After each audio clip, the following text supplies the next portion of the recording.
Es un malesa crónico, ahora con una persona su suku está mucho alto.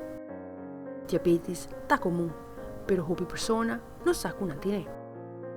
For a long time, diabetes, hypertension were both known as what are called silent diseases, meaning they are affecting your body and causing long-term damage before you start to have a lot of physical symptoms.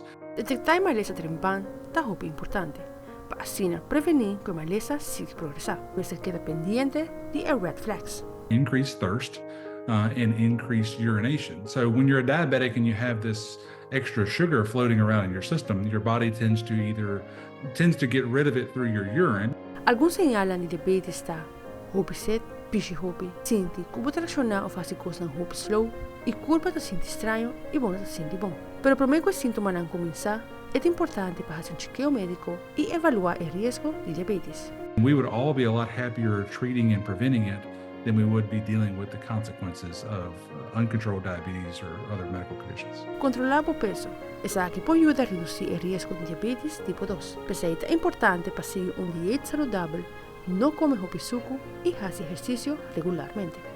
And the recommendation for exercise is a total of 150 minutes over the course of the week, which breaks down to about 30 minutes of a brisk walk or cardiovascular exercise 5 days a week. Para ter notícia, Fabiola Angela Hernandez.